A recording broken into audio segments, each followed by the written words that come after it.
Well, you join me for another video after another MOT test parked in a lay-by, and it's another first time pass, which is always a thing to celebrate on an old car. It's not as sunny as it was last time with the Volvo, but beggars can't be choosers. So yeah, I'm sitting in my 1994 Toyota Celica GT-Four. This is the ST205 model. It's four-wheel drive, 2-litre turbocharged engine. It's the model that Toyota took rallying and were famously banned during the competition because they cheated with their turbocharger.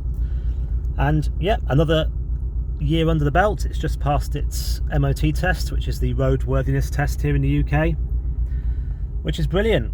And yeah, I really enjoy driving this car. I think my favourite thing about it is kind of the view out of the bonnet there. You can see there's on the leading edge there, you get a little spoiler, you get a little vent either side. That small lump there in the centre of the screen, that's actually the cam belt cooling duct. How many cars have a cam belt cooling duct? It's a really cool thing. I've had this car for over 10 years now. I don't really drive it that much anymore, but yeah, it's just brilliant. What the mileage are we on at the minute? Indicated 187,000. This being a Japanese import model, it does suffer the curse of the kilometre miles mix up on the odometer, so it is less than that. But yeah, it's just brilliant. Absolutely everything in this car works unbelievably, even at 30 years old. Air conditioning is absolutely ice cold in this. It really freezes you. I think it's an 18-degree day today. It's quite muggy, and it's brilliant. It's one of the best, coldest systems I think I've ever felt. Yeah, even little things like the electric folding mirrors, they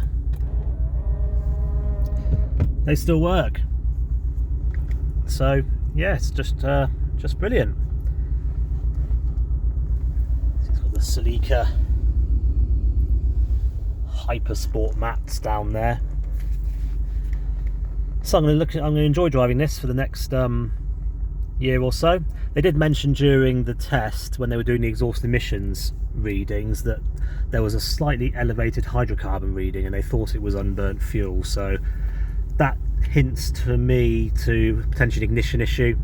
So I think what I'll do in the new year is look at changing the plugs, ignition leads, maybe ignition coil, stuff like that. But in the meantime, I think it's going to be happy motoring. So another year, another first time pass, great feeling. Here's a nice visual demonstration of how good the AC is. You can see it's all fogged up there from the vent. That's actually on the outside. If I just clip the wipers, it all goes. It's cool, literally.